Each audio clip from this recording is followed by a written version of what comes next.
जो संविधान को मानते हैं उन्होंने विरोध नहीं किया।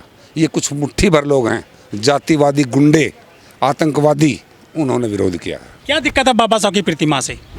उन्हें समानता पसंद नहीं है, उन्हें संविधान पसंद नहीं है, उन्हें वो मंदिर मस्जिद का झगड़े में रहते हैं। वो तो कहते हैं बाबा साहब सभी के, हमारे बाबा साहब है तो प्रतिमा क्यों रुकवा रहे हैं वो लगने से?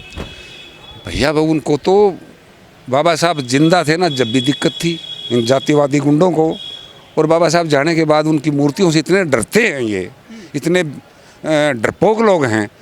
वो मूर्ति किसी को कुछ कहती नहीं, किसी को कुछ भी नहीं कहती, वो फिर भी डरते हैं। वो तो उनको देखना चाहिए। बाबा साहब का पत्थर का पुतला क्या किसका नुकसान कर रहा है? क्या दिक्कत है पत्थर की प्रतिमा से? उनके दिमाग में जातिवादी कीड़ा है, वो धीरे धीरे निकलना शुरू हो रहा है। एटा में निकाल दिया ना एटा में, आपके सामने है ना। हाँ, तो आपने धार्मिक कार्य में विघन डाला है। कौन सा धार्मिक कार्य था? वो कलश लेकर जा रहे थे।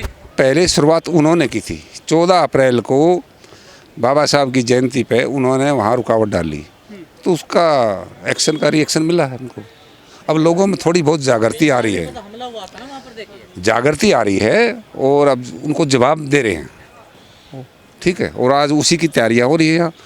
पूरे भारत में जहां एट्रोसिटीज़ हो रही हैं, वो एक पूरे भारत में ऐसी टीम तैयार हो जो इन लोगों का फ्री ऑफ कॉस्ट केस लड़े और उनको न्याय दिलाए। जो उस विचारधारा में, वो सारे मनुवादी बोलते हैं उसको। देखिए, बाबा साहब ने ये लिखा और कहा कि ये वर्ण व्यवस्था 4 मंजिला बिल्डिंग है और उसके अंदर जीना नहीं है, जो जहाँ पैदा होएगा वो वहीं मरेगा। लेकिन बाबा साहब ने संविधान की सीढ़ी लगा दी। 4थी मंजिल पे भी जा सकते हो, 3rd पे भी जा सकते हो, 2nd पे भी जा सकते हो, पहली पे भी रह सकते हो। वो जितनी आप शिक्षा लोगे वो सीढ़ी चढ़ते जाओ। जैसे आपके सामने उदाहरण है माननीय राष्ट्रपति जी और पिछड़ी जाति का प्रधानमंत्री, ये संविधान की सीढ़ी से बना है ना। इनको कौन बनने दे रहा था? आप संविधान की बात करते हैं, लेकिन ग्वालियर में हाई कोर्ट में जो वकील हैं मिश्रा जी, अनिल मिश्रा, वो कह रहे हैं अम्बेडकर की मत लगाओ यहाँ पर प्रतिमा। पत्रकार महोदय, मनुस्मृति को बाबा साहब ने 25 दिसंबर 1927 को महाड़ में जला दिया था। उनको पता नहीं क्या जातिवादी गुंडों को? 25 दिसंबर 1927 को अभी गए थे हम भीमा कोरेगांव, 1 जनवरी को वहीं थे हम। हरकतों से बाज आ जाए ना, तो यहाँ भीम आर्मी का डंडा झंडा दोनों मजबूत हैं। लेकिन ग्वालियर में भीम आर्मी कार्यकर्ता पीट दिए गए थे, आपको पता होना चाहिए। कोई नहीं पिटा, ये आप जैसे उनका कोई, अरे वीडियो वायरल हुए हैं उनके। ओहो, वो तो उनका काम है ना। जातिवादी गुंडे कुछ भी कर सकते हैं। और आपको मैं ये दिखा देता हूँ, ये देखिए ज़रा, आरएसएस का कब्जा हो गया देश के ऊपर, ये कब्जा छुड़वाना पड़ेगा। यहाँ ईमानदारी से संविधान लागू करें। हमें इस सरकार से कोई दिक्कत नहीं है, हमें दिक्कत जब होती है ये संविधान के खिलाफ काम करते हैं। आप बताइए मुझे, 11 साल में संविधान के मुताबिक कौन सा काम किया? ये संविधान विरोधी हैं। इन्होंने तो जैसे ही 26 जनवरी 1950 को संविधान लागू हुआ था, इस आरएसएस ने बाबा साहब और डॉक्टर भीमराव अंबेडकर के पुतले फूंके थे। 30 जनवरी को इनके उसमें लेख भी आया था कि संविधान किसी काम का नहीं है, हमारा संविधान तो मनुस्मृति है। ये बैकडोर से इस 11 साल में मनुस्मृति पे काम कर रहे हैं, लेकिन ये कामयाब नहीं होंगे। हम समाज को जगा रहे हैं, हम संविधान की ताकत बता रहे हैं। ग्वालियर के वकील कह रहे हैं कि यहाँ धर्मशाला नहीं है, यहाँ प्रतिमा नहीं लगने देंगे ग्वालियर हाई कोर्ट में, ये पब्लिक पैलेस है।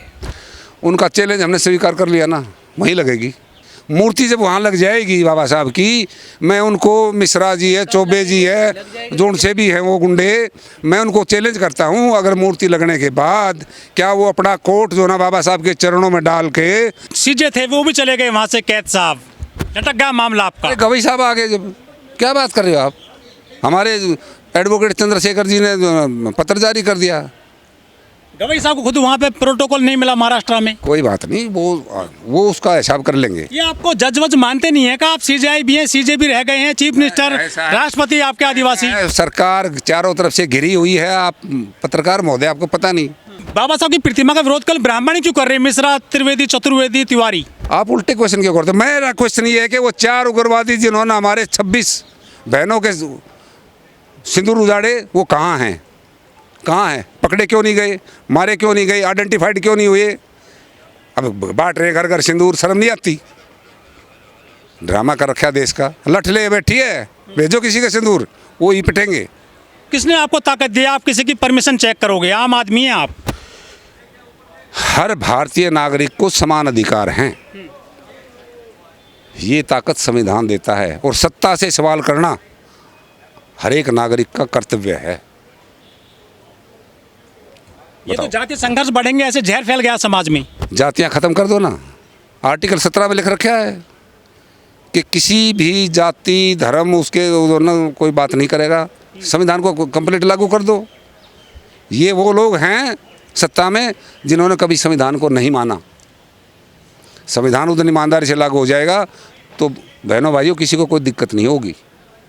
सबको न्याय मिलेगा, सबको सुरक्षा मिलेगी, सबको चिकित्सा शिक्षा, ये संविधान गारंटी दे रहा है।